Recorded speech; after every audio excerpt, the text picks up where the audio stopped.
여호수아 8장입니다. 1, 2절. 여호와의 명령이 여호수아에게 떨어집니다. 명령의 내용은 네 가지입니다.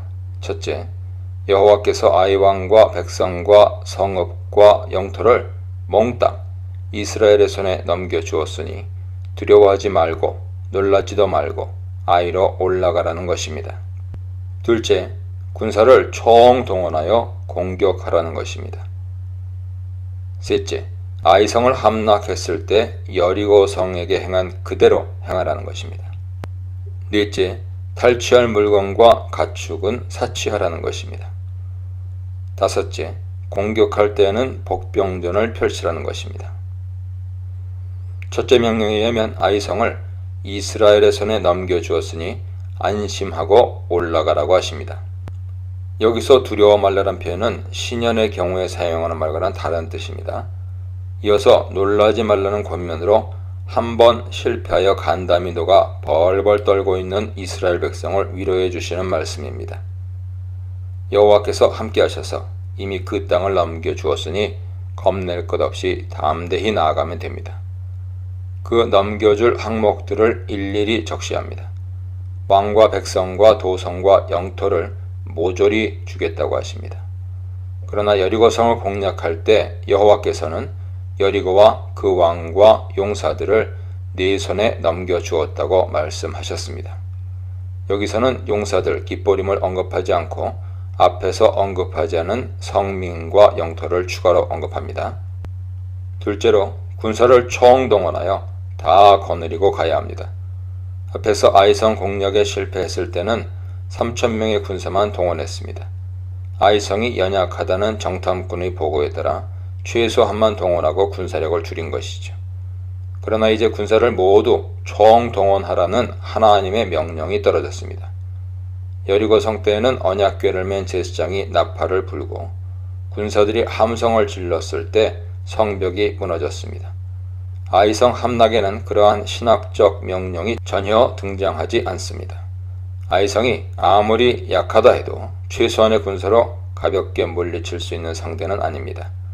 모든 군사력을 총동원해야 겨우 공략해낼 수 있습니다.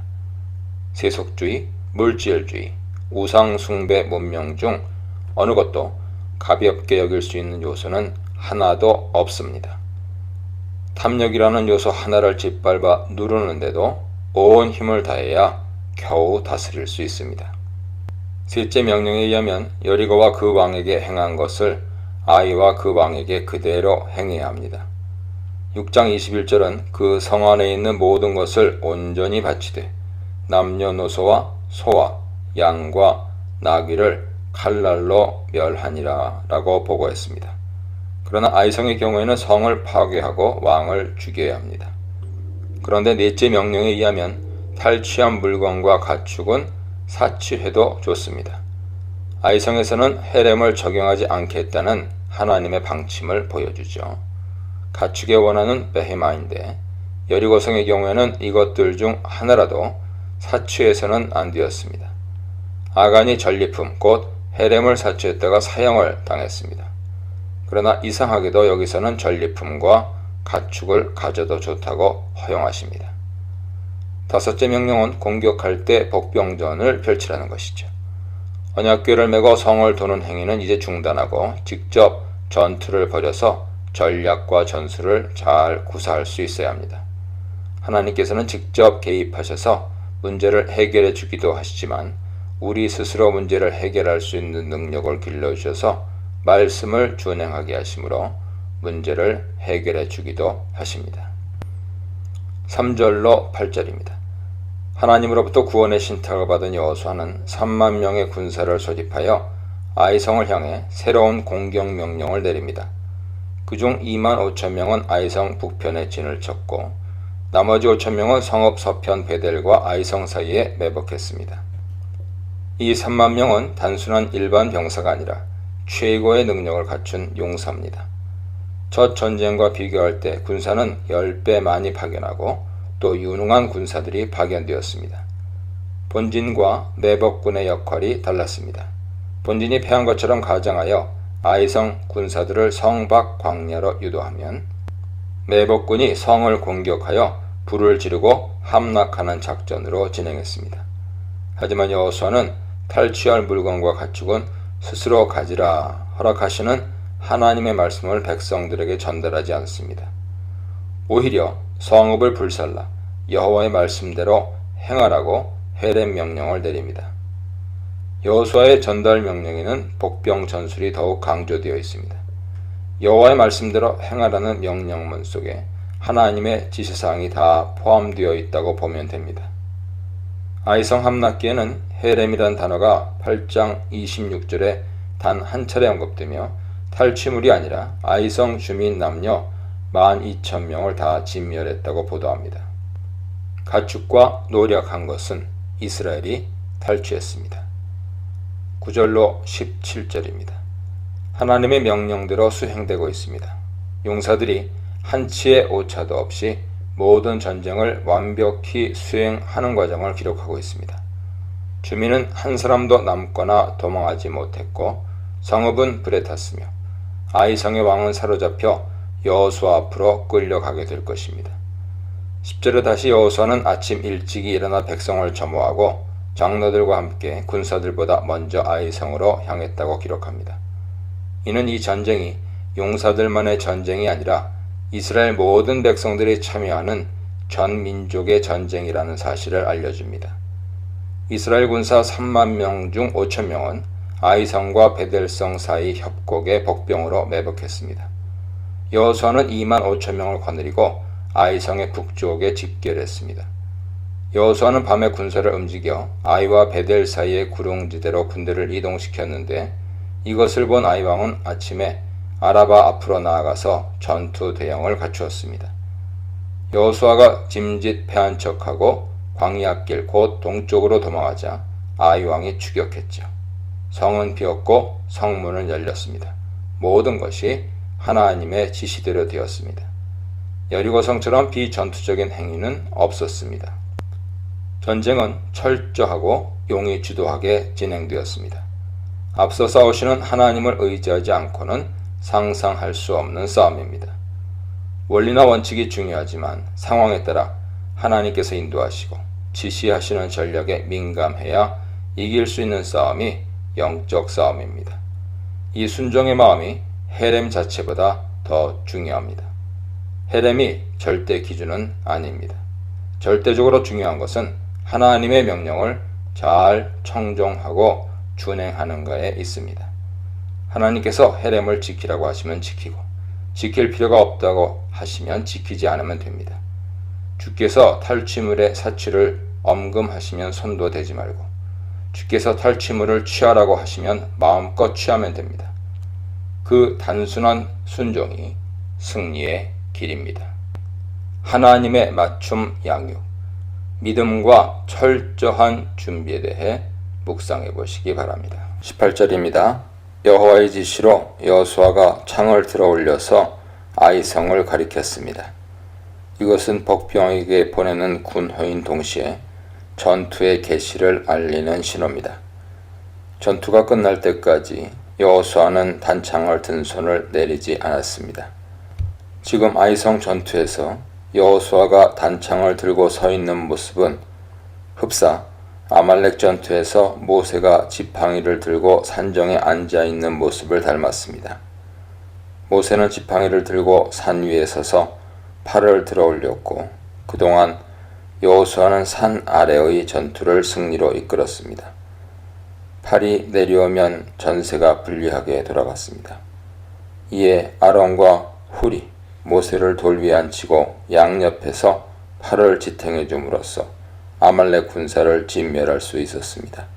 아이성 전투에서는 여호수아가 단창을 들고 아이성을 가리키고 있는 동안 이스라엘이 큰 승리를 거두고 그곳을 큰 돌무더기로 만들었습니다.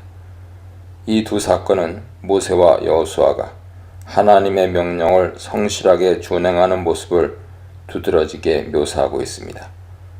작전은 물론이고 결정적인 공격 시점까지 하나님께서 알려주심으로써 처음부터 끝까지 하나님께서 공격을 주도하고 계심을 강조합니다.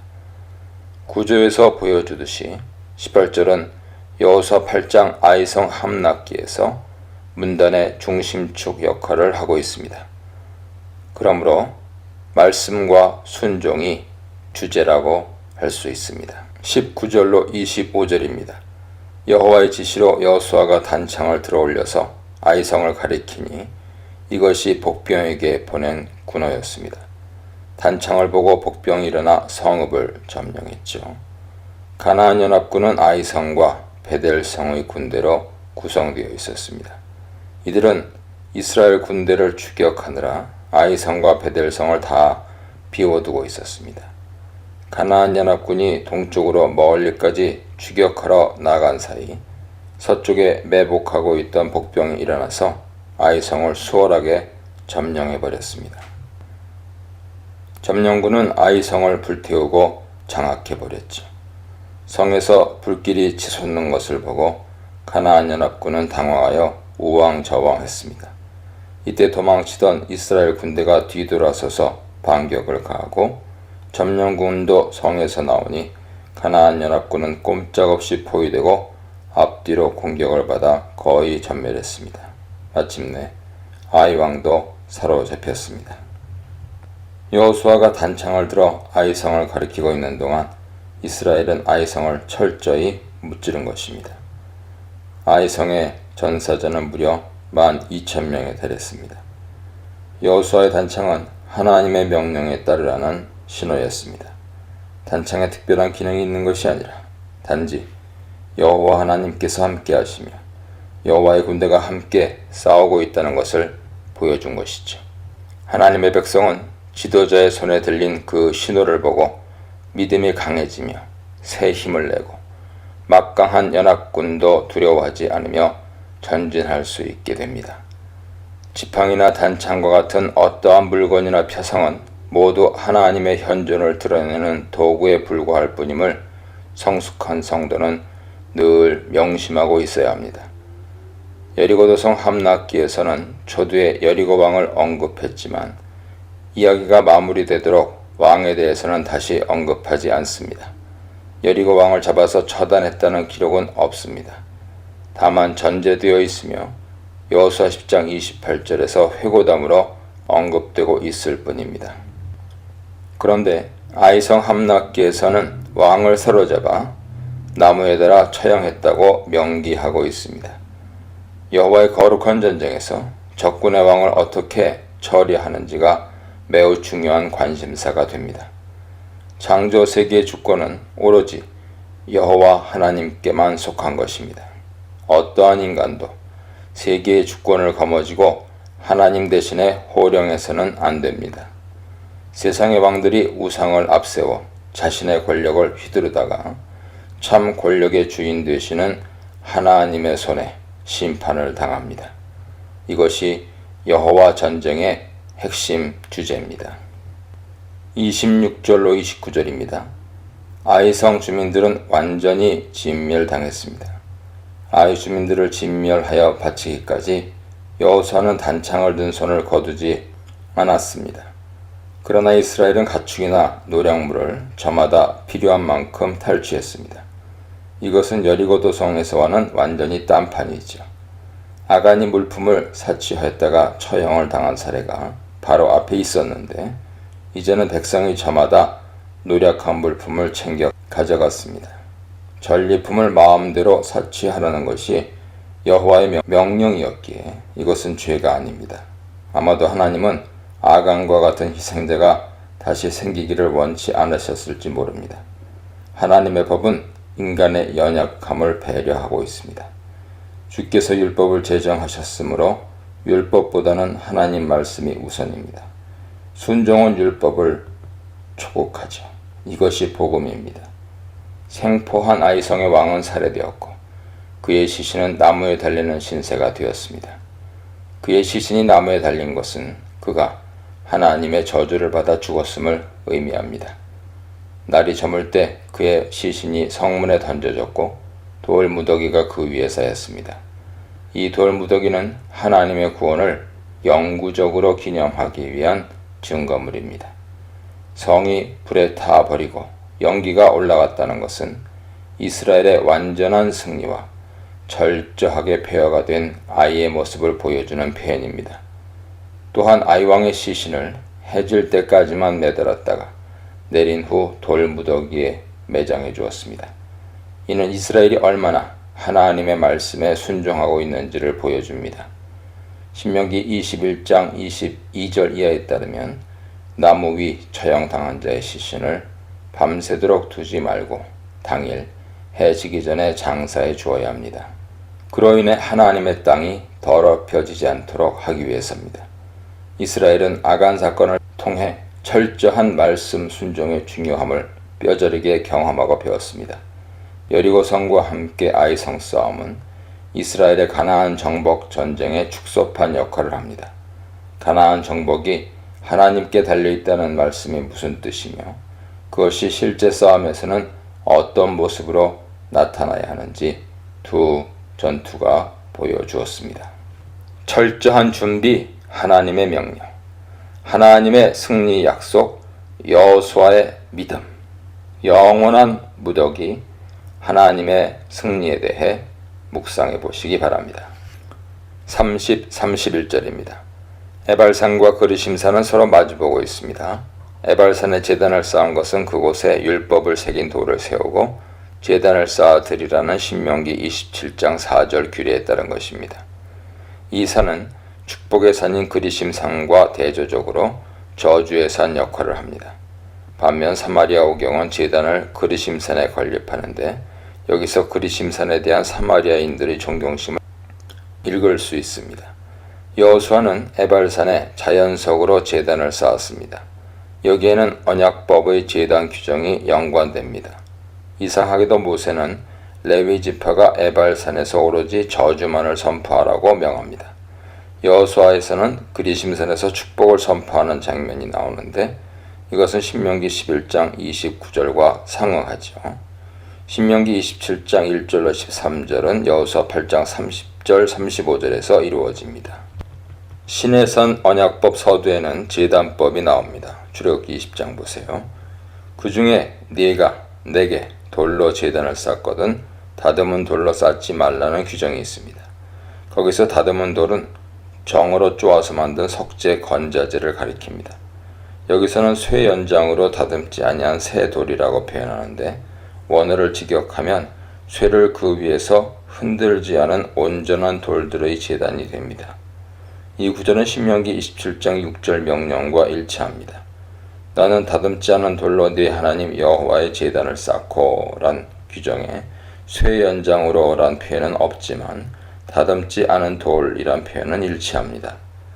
왜 다듬은 돌로 제단을 쌓는 행위가 세속적인 행위로 간주되고 하나님의 영광을 가리는 비종교적인 모습으로 해석되는지는 분명하지 않습니다. 하지만 자연에 존재하는 사물들은 창조주의 손에 만들어진 그대로 두어야 한다는 사고를 배경으로 하고 있다고 추측해 볼 수 있습니다. 또 여기서 쇠는 쇠망치나 정을 가리킵니다. 돌 위에서 쇠를 흔들어대는 작업은 돌을 떠내거나 쪼거나 깎는 작업을 가리키는데 이러한 작업은 채석장에서 노예들이 하는 작업이죠. 새 돌이란 자연석을 가리키는 말입니다. 제단을 쌓을 돌이 채석장에서 생산된 제품이면 여호와의 제단으로서는 부적절합니다. 채석장의 노예 노동력으로 만든 석재에는 노예들의 피가 묻어 있습니다. 채석장의 돌을 쓰지 말라는 뜻일 수도 있습니다. 이 선언은 노예제 사회를 구축하여 노예 노동력의 희생을 먹고 사는 가나안 도시국가의 지배 체제를 부정하는 선언이며 가나안 체제에 대한 인도주의적인 도전을 의미합니다. 노예의 인간성 회복을 천명하는 이스라엘은 모든 비인간적 사회 체제를 무너뜨리고 새 사회를 건설해야 합니다. 이들의 선언은 기존 체제의 지배자들에게 크나큰 두려움이 아닐 수 없었습니다. 채석장에서 떠낸 석재 건자재를 가지고 쌓아올린 지구라시나 피라미드와 같은 제국의 웅장한 제단은 여호와께서 싫어하십니다. 그와 반대되는 자연석 제단에서 예배 받으시기를 기뻐하시는 분이 곧 여호와 하나님이십니다. 이와 같은 하나님은 가나안 만신전 어디에서도 찾아볼 수 없습니다. 여호와는 계시의 하나님으로 시공간을 초월하여 계십니다. 피를 흘리지 말라는 윤리의 철칙 위에서 억압받는 노예들을 해방하는 유일한 하나님이십니다. 유일신 신앙은 계시의 사회 변혁을 내포하고 있으며 인본주의적 합리성을 넘어서기 때문에 우리 인간에게는 계시의 사실 앞에서 무조건 순종하는 믿음이 요청될 뿐입니다. 그런 까닭에 모세의 율법책에 게시된 내용을 자연석 제단에 새겨 기록한 것이죠. 32, 33절입니다. 여호와께 번제와 화목제를 드린 후에 여호수아는 모세의 율법을 돌 위에 기록했습니다. 히브리어 성경은 모세의 율법을 모세의 두 번째 율법이라고 진술하고 있으며 이 율법의 내용들을 하나의 돌이 아니라 여러 개의 돌들 위에 기록했다고 전하고 있습니다. 이때의 돌들은 제단을 건립할 때 사용된 돌이 아니라 신명기 27장 2절로 8절에서 언급된 석회로 매끈하게 칠한 큰 돌일 것입니다. 여호수아가 모세의 율법을 큰 돌들 위에 기록했다고 말할 때 그것은 후대에 와서 생각하는 의미의 율법 전체를 가리키지 않습니다. 그 율법은 아마도 십계명과 같은 아주 짧은 율법의 핵심적이고 본질적인 규정이라고 보아야 할 것입니다. 현실적으로 모든 율법을 그 돌 위에 기록할 수 없을 것이기 때문이죠. 여기서 강조점은 율법이 백성들에게 영원히 지워지지 않는 견고한 재질에 기록되어야 한다는 것입니다. 33절과 함께 여호수아의 새로운 행동이 시작됩니다. 희생제사를 동반한 예배 후에 일종의 설교 예배가 뒤따르고 있습니다. 예배는 축제적인 순서에 따라 진행되는데 예배의 참여자들이 긴 문장으로 소개되고 있습니다. 이 예배는 온 이스라엘과 그 장로들과 관리들과 재판장들과 본토인뿐 아니라 이방인까지 여호와의 언약궤를 맨 레위 사람 제사장들까지 참여합니다. 여기 온 이스라엘이 율법을 낭독하는 행사에 참여했다는 것은 중요한 의미를 지닙니다. 이스라엘 백성 가운데 어느 누구도 율법이 주는 축복과 저주의 대상으로부터 제외될 수 없음을 보여주기 때문이죠.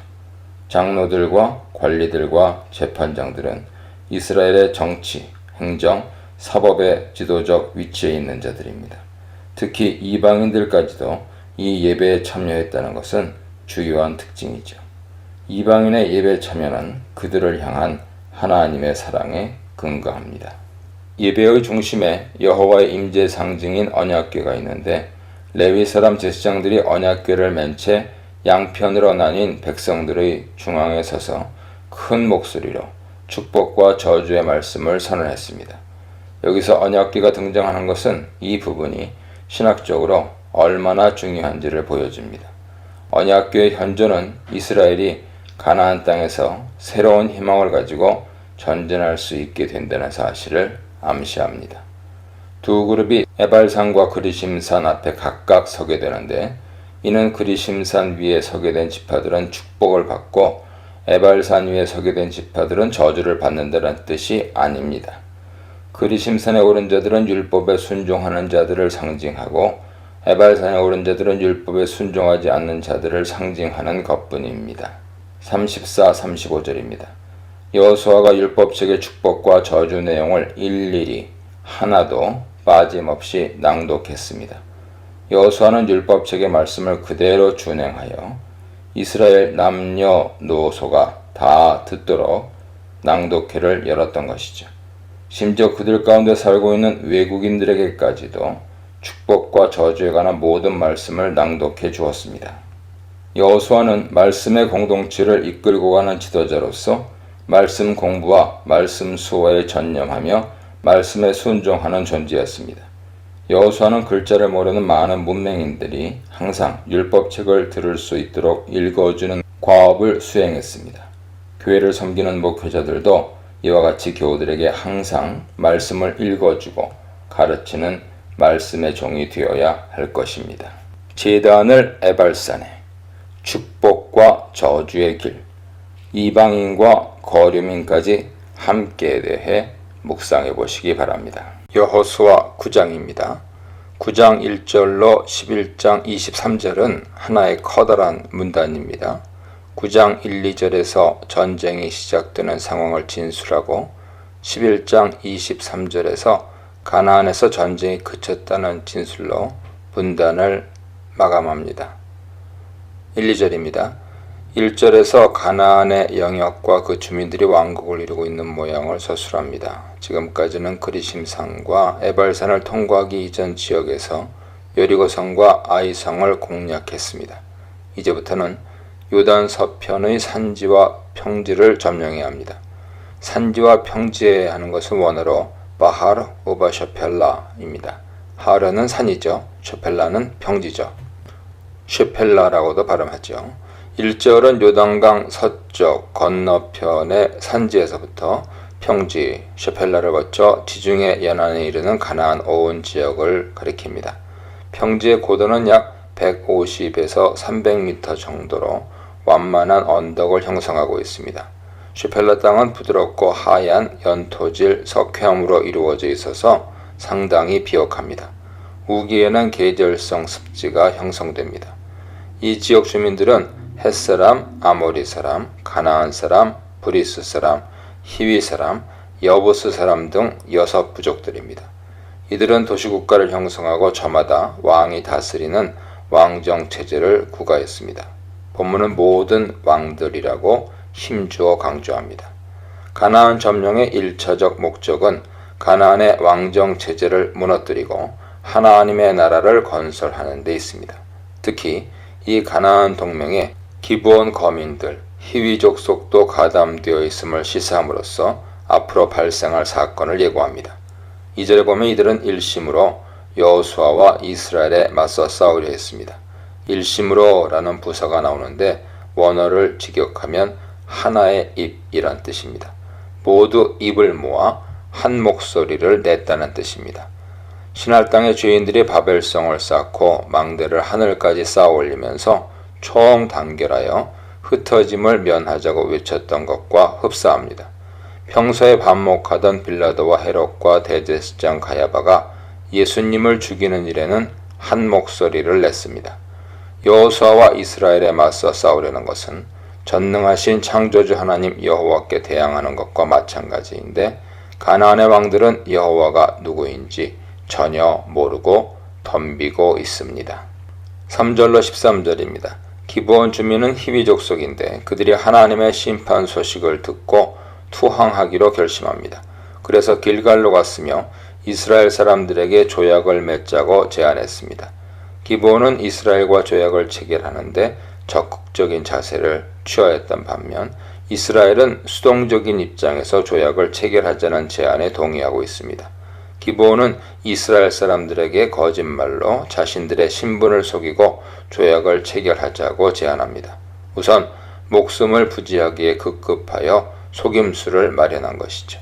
그들은 먼 지역에서 온 것처럼 가장하기 위해 헤어지고 찢어진 전대와 가죽 부대를 준비하였고 기운 신발을 신고 낡은 옷을 입고 마르고 곰팡이 난 떡을 준비했습니다. 신명기 20장의 전쟁법을 보면 가나안 내부 주민과 가나안 외부 주민을 구별하여 차등을 두고 진멸하라고 기록되어 있습니다. 그래서 이제 기브온은 가나안 바깥 먼 곳에서 찾아왔다고 거짓으로 진술합니다. 하지만 이스라엘 사람들은 처음에는 속지 않습니다. 우리 가운데 거주하는 듯하니 우리가 어떻게 조약을 맺을 수 있으랴. 그러자 기브온 사람들은 매우 정중하게 우리는 당신의 종들이니이다 하면서 매우 저자세로 나옵니다. 이에 이스라엘의 입장이 변한 것을 보고 다시 한번 기브온 사람들은 심히 먼 곳에서 여호와께서 행하신 일을 듣고 왔다고 합니다. 11절에 여행할 양식이란 표현이 재밌습니다. 원어 체이다는 창세기 27장 3절에 처음 나오는데 에서가 사냥한 것을 가리키죠.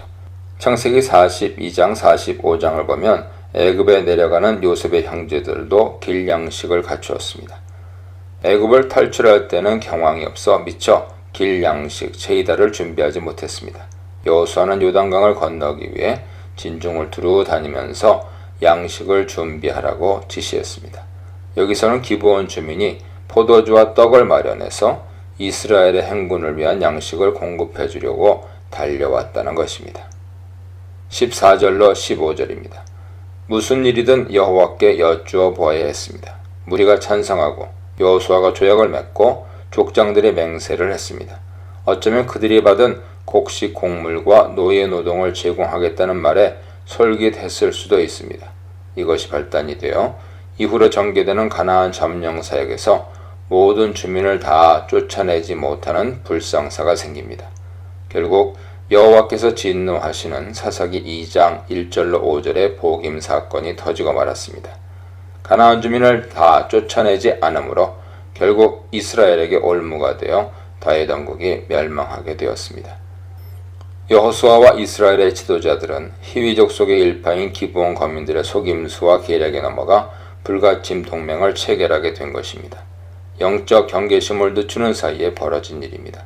성경은 여호수아와 회중의 지도자들이 하나님께 물어보지 않고 성급하게 결론을 내렸음을 비판적으로 말합니다.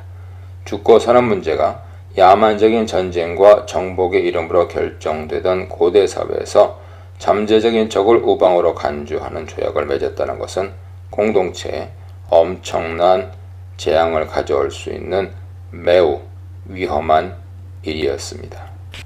하나님을 인정하지 않은 민족들, 하나님을 두려워하여 평화 조약을 맺으려 하는 히위 족속들, 하나님께 여쭙지 않고 평화 조약을 맺은 여호수아에 대해 묵상해 보시기 바랍니다. 16절로 21절입니다. 기브온 주민과 언약을 맺고 사흘이 지났습니다. 셋째 날에 이스라엘은 기브온을 필두로 그비라와 부에롯과 기럇 여아림 성읍을 대면하는데 이들이 모두 이스라엘에 투항한 히위 족속들이었던 것이죠. 그제서야 이스라엘은 속은 사실을 깨닫게 됩니다. 백성은 족장들을 원망합니다. 족장들이 기브온 주민에게 맹세했기 때문이죠. 여기서 재미있는 것은 여호수아를 원망한 것이 아니라는 점이죠. 모세 때는 광야에서 회중이 걸핏하면 모세와 아론을 원망했습니다. 그런데 가나안 땅에서는 백성이 족장들을 원망하고 있습니다. 여기서 족장은 나심이란 용어를 썼습니다. 22절 이하에서 여호수아가 등장하는데 기브온 족속을 신문하고 재판하는 역할을 맡고 있습니다. 자신이 맹세한 것에 스스로 매여서 하나님의 뜻을 거역하는 경우가 덜어 있습니다. 사사기에서는 사사 입다가 스스로 한 맹세에 얽매여 금지 옥엽으로 키운 예쁜 딸을 제물로 바쳐서 죽게 한 사례가 보도됩니다. 맹세한 것이 잘못되었다고 인정되면 곧바로 주님께 사정을 아뢰고 주님 앞에 엎드려 사죄하고 회개하면 취소할 수 있을 것입니다. 기브온 주민과 언약을 맺은 경우에도 마찬가지로 할 수 있었을 것입니다.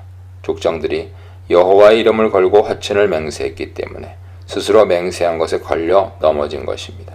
기브온 주민과 동족인 히위 족속에 경영하는 도시국가 네 군데를 그대로 남겨둔 사실 때문에 후일 가나안 6부족을 진멸하라는 여호와 하나님의 명령을 온전히 수행하지 못하고 말았다는 평가를 받습니다. 백성이 족장들을 원망하고 나섰을 때 여호수아는 그 족장들과 연대 책임을 지고 성막 앞에 엎드려 죄를 뒤집어쓰고 여호와 하나님께 여쭤보지 않은 점을 회개하면서 늦게나마 여호와의 뜻을 물었어야 했습니다. 어쩌면 화친 언약의 체결을 무효로 돌릴 수 있었을지도 모릅니다. 자신의 맹세를 지키는 것보다는 여호와 하나님의 명령을 그대로 수행하는 것이 더욱 중요한 일입니다. 모든 족장이 이스라엘 회중에게 대답합니다. 19절로 21절은 족장들이 머리를 맞대고 의논한 결과를 회중에게 말하는 대목입니다. 족장들은 주 이스라엘 하나님의 이름을 두고 그들에게 맹세했기 때문에 그들을 해칠 수 없다고 결론 내립니다. 맹세를 어기면 하나님의 진노를 살까 두려우니 저들을 그대로 살려둘 수밖에 없다는 것이죠. 그러나 살려두기는 하되 그들을 나무 패는 자와 물 깃는 노예로 봉사하도록 만들겠다고 백성을 설득했습니다. 이에 백성들은 족장들의 표현을 받아들였습니다. 22절로 27절입니다. 회중이 족장 회의 결과를 받아들이자 여호수아가 나서서 기브온 주민들을 추궁합니다. 그들은 가까이 살고 있다는 사실을 속이고 멀리서 온 것처럼 위장함으로써 이스라엘과 언약을 맺었습니다. 속임수를 쓴 사실은 명백한 범죄로 마땅히 그 죄를 추궁해야 했습니다. 그러나 그들은 여호와 하나님의 전능하신 기적 소식을 듣고 두려워 떨었으며 투항하지 않으면 목숨을 잃을까 심히 두려워하여 속임수를 쓴 것이지 이스라엘을 해칠 나쁜 의도는 없었다고 애써 변명합니다. 희생 라합도 여호와 하나님과 이스라엘의 소식을 듣고 두려워서 정탐꾼을 숨겨주고 구원의 약조를 받아냈습니다. 여리고 성이 무너졌을 때 라합은 온 가족과 함께 그대로 보존되었습니다. 여호수아는 라합과 그 가족을 구원하는 일에 있어서 매우 적극적인 조치를 취해 주었죠. 반면에 기브온 주민에게는 엄하게 추궁하고 나섭니다. 기브온 주민과 라합의 경우는 어떤 차이가 있을까요?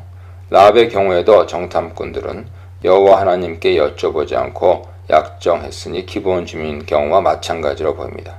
결정적인 차이점이 있다면 기브온 주민이 희위 족속이었다는 점일 것입니다. 오경에서는 가나안 주민을 다 쫓아내라고 명령하면서 가나안 6부족 내지는 7부족을 언급합니다. 이 부족들 명단에 희위 족속은 빠짐없이 언급되어 있습니다. 라합은 개인 차원에서 이루어진 일이지만 희위 족속은 개인의 문제가 아니라 전체 부족의 문제였던 것입니다. 또 그들이 거짓말로 속였다는 점도 문제가 될 일입니다. 라합이 거짓말을 한 것은 정탐꾼을 숨겨주기 위해서 여리고 군사들에게 한 것입니다. 기브온 주민의 경우는 자기들이 살려고 하나님 백성 이스라엘을 속인 것입니다. 그들의 잘못이 명백히 드러났지만 여호수아는 스스로 맹세에 걸려서 그들을 처단하지 않습니다. 맹세로 비준된 계약을 파기하면 하나님의 진노가 임한다고 믿었습니다. 그래서 기브온 사람들이 사는 성읍 기브온, 그비라, 부에롯, 기럇 여아림은 정복하지 못한 채 살려두어야 했습니다. 여호수아가 족장들과 회중들 사이에 중재자로 나섭니다. 그는 기브온 사람들을 처단하여 진멸하는 대신에 족장들 제안대로 대대로 그들을 노예로 삼습니다. 하지만 이스라엘 족장들은 온 회중을 위하여 나무 패며 물기 있는 자가 되도록 판결한 반면 여호수아는 그들로 하여금 내 하나님의 집을 위하여 나무 패며 물기 있는 자가 되도록 변경하고 있습니다. 여호수아의 판결에 의하면 기브온 거민들은 이스라엘 백성 개개인에게 종속된 종이 아니라 여호와의 택하신 곳에서 성막에 소속된 종이 되어야 한다는 것입니다. 그러므로 여호수아의 판결은 저주라기보다는 일종의 긍휼이며 은총이며 축복인 셈입니다. 기브온 거민들이 영원히 봉사해야 하는 하나님의 집은 어디입니까? 신명기 12장 5절 11절을 근거로 예루살렘이라고만 고집해서는 안 됩니다. 여호수아 당시 예루살렘은 아직 정복되지 않은 가나안의 여부스 족속의 도시였으며 예루살렘에는 솔로몬 시대 이후에야 비로소 여호와 하나님을 위한 제단과 성전이 세워졌습니다. 따라서 여호수아 시대에 하나님의 집은 길갈 성소입니다. 기브온 거민들은 군사와 종교의 중심지 역할을 수행한 길갈에서 예속적인 역할을 수행해야 한다고 판결한 것이죠. 그래야 오늘까지 이르니라는 구절이 이해될 수 있습니다. 오늘 본문에서 지도자는 하나님께서 어떻게 생각하실지를 묵상하고 여쭤봐야 한다는 것을 보여줍니다.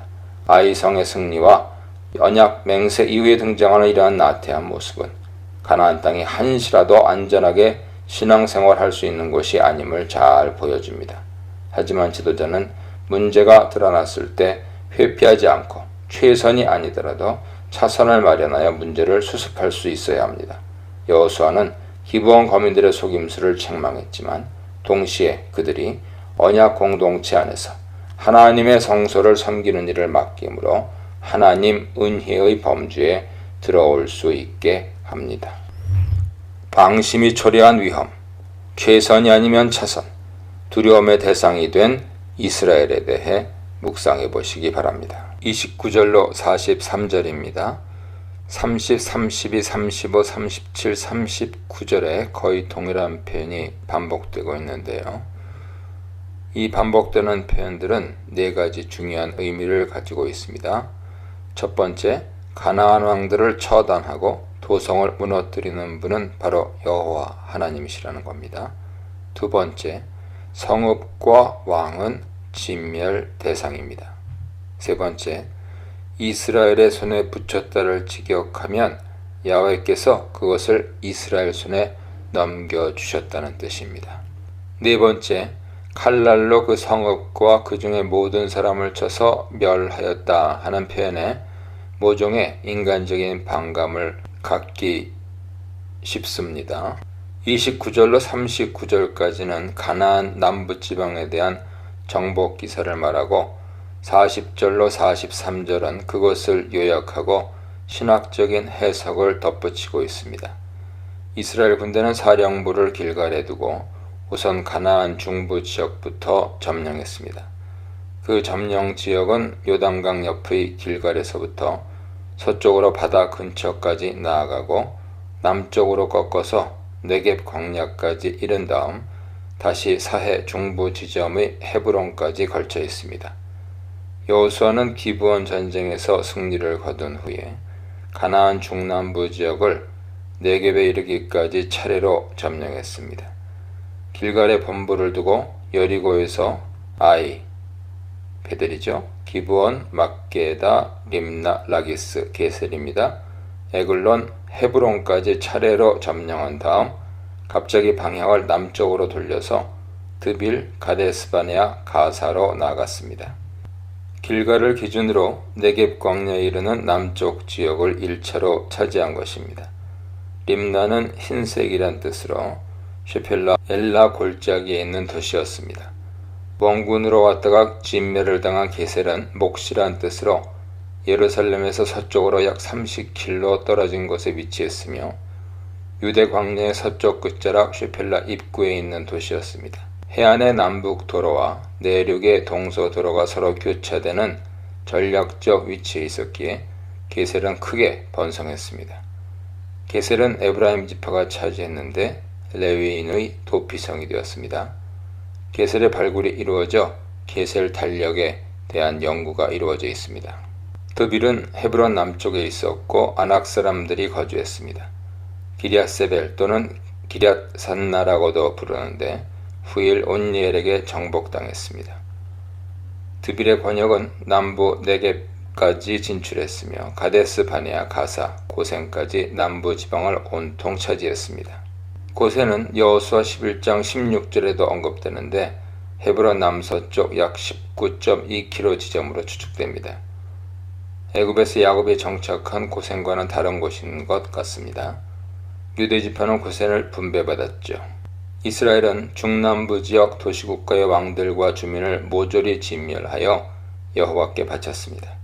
특히 40절에서는 이스라엘이 정복한 가나안 남부 지역의 지형적이고 지리적인 특성이 포괄되어 있는데 그 지역을 넷으로 구분하고 있습니다. 첫째는 예루살렘과 헤브론이 속한 산지입니다.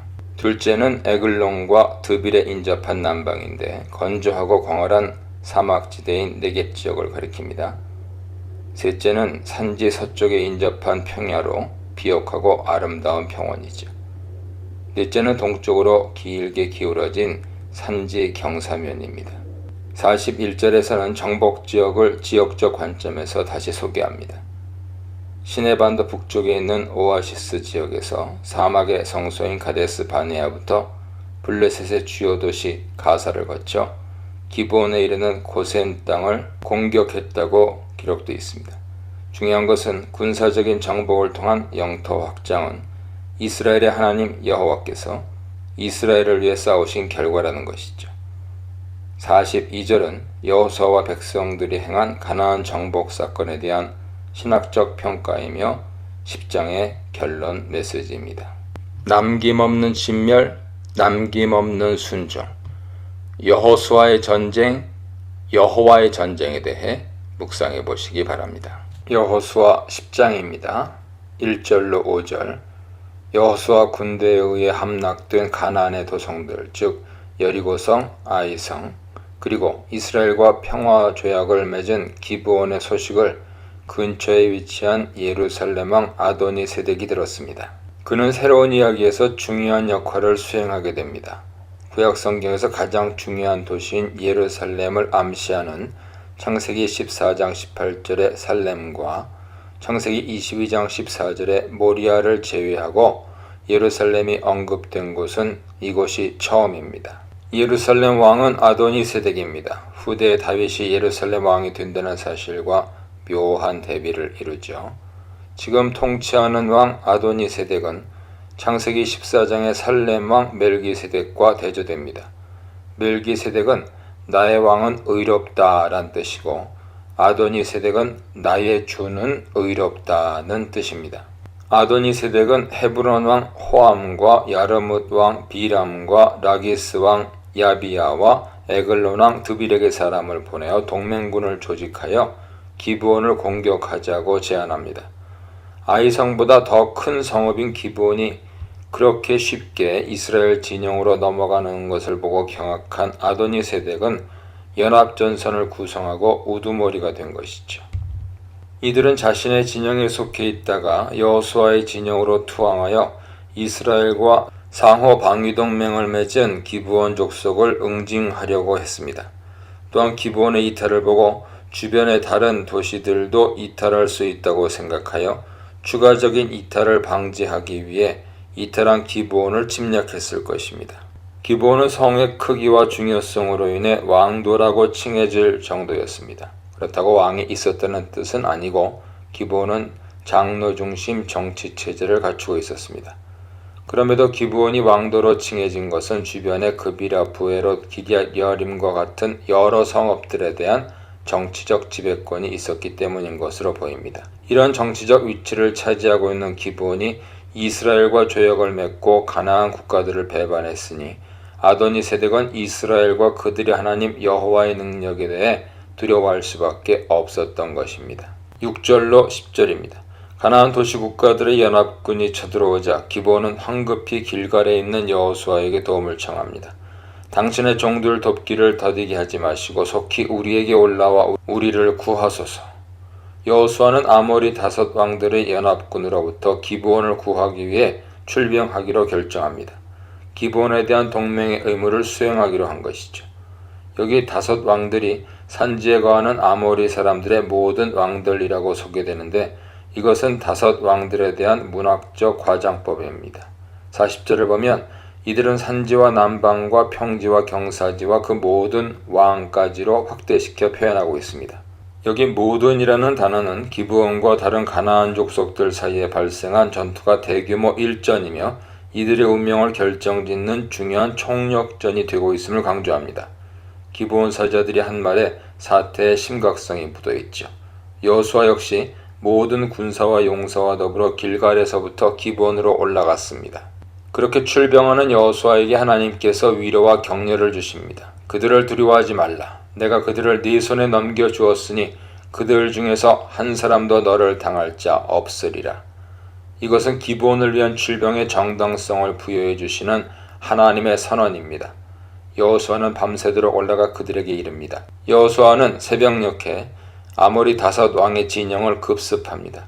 야간 기습 공격이 성공을 이루고 5 왕의 연합군대를 크게 도륙하는 성과를 거두었습니다. 이스라엘이 베토론에 올라가는 비탈길에서 적들을 추격할 때 하나님께서는 큰 우박덩이를 하늘에서 쏟아내려 적들을 타격하셨습니다. 베토론은 기브온에서 북서쪽 방향으로 대략 10km 지점에 있습니다. 베토론에서 아세가까지의 길은 직선거리로 남쪽으로 25km 정도 있고 거기에서 막게다까지는 북동쪽으로 3.2km 떨어져 있습니다. 여호와께서는 이스라엘이 베토론에서 아세가 그리고 막게다에 이르기까지 추격전을 펼치는 동안 이스라엘의 칼에 도륙된 사람보다 우박에 맞아 죽은 사람이 더 많게 하셨습니다. 출애굽기 9장 24절, 이사야 28장 2절을 보면 우박은 종종 하나님의 심판도구로 등장합니다.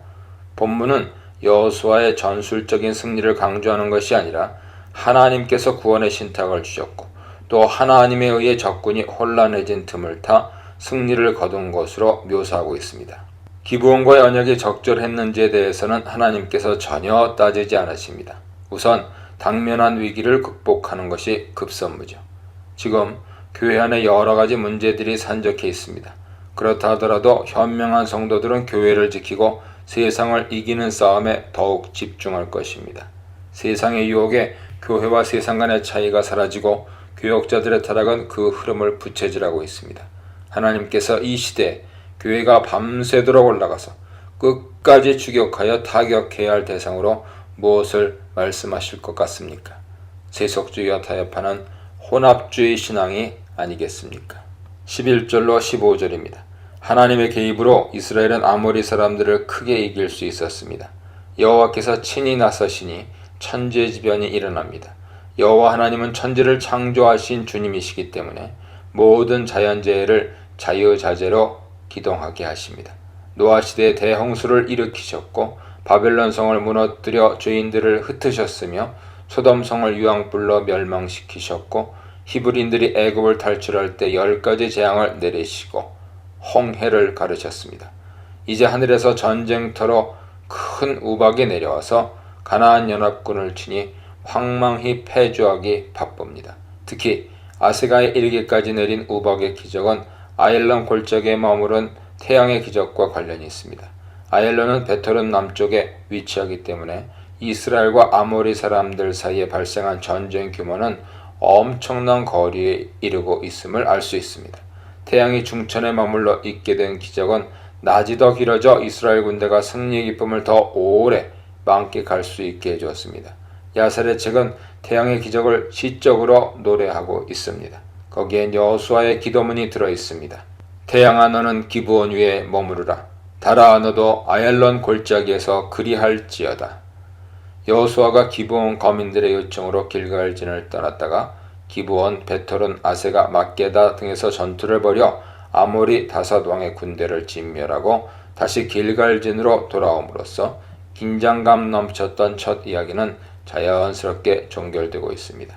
이 전투로 인하여 창조주 하나님께서 이스라엘을 위해 싸우신다는 사실이 만방에 알려졌습니다. 신실한 언약 준수, 하나님의 전쟁, 초합리적 사건에 대해 묵상해 보시기 바랍니다. 여호수아서 전체 짜임새를 보면 이 문단에 대칭되는 문단은 여리고성과 아이성 함락기인 6장 1절로 8장 29절 문단입니다. 그 문단 중앙에는 아간의 범죄로 아이성의 군대에게 크게 패배하여 여호수아가 가슴을 치고 탄식하는 기도 장면이 나옵니다. 이 패배 장면은 지금 기드온 전투에서 거두신 여호와의 승리 장면과 뚜렷한 대조를 이루죠. 이와 같이 패배와 승리의 명암 속 한복판에 놓여서 찬연히 빛나는 중앙문단이 현저히 눈에 띄는데 그것은 에발산 위에서 번제와 화목제를 드리고 율법 낭독회를 개최하는 장면입니다. 전반부 구조는 예배와 말씀 읽기가 세상에 대한 전쟁에서 승패를 가름하는 핵심적인 열쇠임을 잘 보여주고 있습니다. 지금 우리가 묵상하고 있는 여호수아 10장은 전반부의 가장 마지막 부분으로 가나안 땅 점령의 막바지에 이른 시점입니다. 16절로 21절입니다. 아모리 족속 연합군을 결성한 다섯 왕들이 여호와 하나님의 직접적인 전투 개입에 괴멸되고 맙니다. 다섯 왕들은 우박이 내리고 해와 달이 멈추는 천체의 이변을 보고 혼비백산하여 모두 동굴 속으로 피신했습니다. 여호수아 10장의 특징은 여호와께서 직접 전투에 참여하셔서 적군을 쳐부수시는 여호와의 행동이 여러 차례 나온다는 점입니다. 여리고성을 함락할 때는 여호와께서 직접 행동하시는 문장이 나타나지 않습니다. 모든 경우에 여호와께서 모세나 여호수아와 같은 종들을 통해 거룩한 전쟁을 수행하도록 인도하십니다. 그러나 기브온 전투의 경우에는 여호와 하나님께서 친히 오셔서 가나안 연합군을 무찔러 주십니다. 여호와 하나님의 개입을 본 가나안 다수장들은 너무나 충격을 받아서 동굴 속으로 도망치고 말았습니다. 여호수아는 그 동굴 입구를 바위로 막고 밖에는 군사들을 두어 지키게 했습니다. 그는 군대를 이끌고 퇴각하는 연합군을 추격했습니다. 너는 지체하지 말고 너희 대적의 뒤를 따라가 그 후군을 쳐서 그들이 자기들의 성읍에 들어가지 못하게 하라. 뒤에서 급습을 당한 연합군이 우왕좌왕 하는 사이에 이스라엘이 그들을 쳐서 크게 섬멸했습니다. 그러나 그 중에도 일부 생존자들은 살아남아서 견고한 요새 속으로 도망치고 말았습니다. 이처럼 완전히 진멸하지 못하고 남겨둔 가나안 주민들이 후일 이스라엘을 우상 숭배에 빠뜨리는 올무가 될 것입니다. 여호수아 23장 13절 보세요. 가나안 점령이 미완성의 정벌로 끝난다면 후일 이스라엘은 큰 곤욕을 치르게 될 것입니다. 하지만 전쟁 중에도 하나님의 평화가 이스라엘 백성들에게 임했습니다. 모든 백성이 평안히 막게다 진으로 돌아갔다고 말하고 있습니다. 이것은 하나님이 주신 샬롬입니다.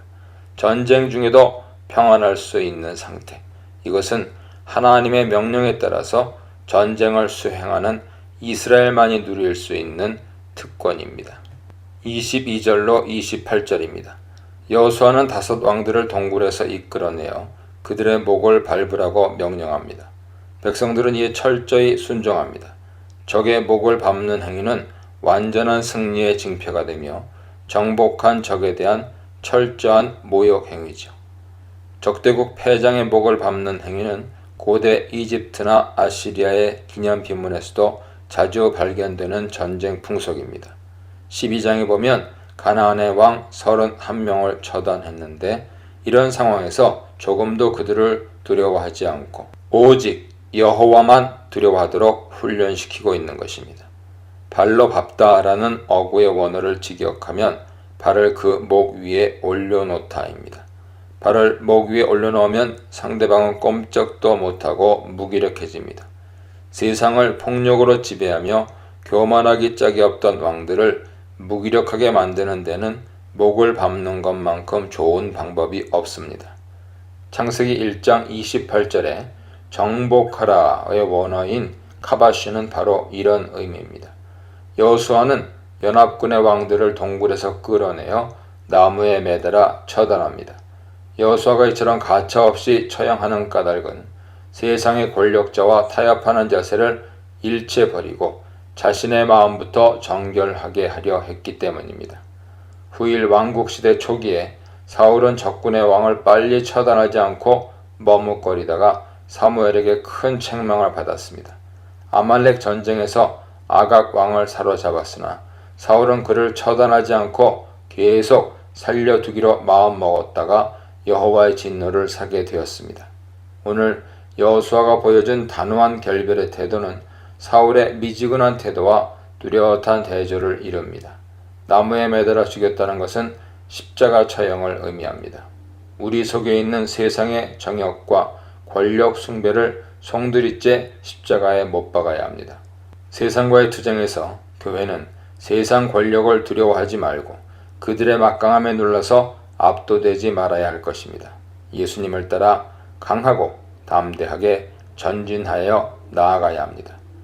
여호수아는 아모리 5 왕을 처형하는 데 있어서도 철저히 모세의 율법에 순종하고 있습니다. 나무 위에 달린 시신을 밤새도록 두지 말고 당일에 장사라는 신명기 21장 22, 23절에 따라 여호수아는 아모리 5 왕의 시신을 처리했습니다. 시신이 밤새도록 매달림으로 인해 하나님의 땅이 더럽혀지지 않도록 하려는 것이죠.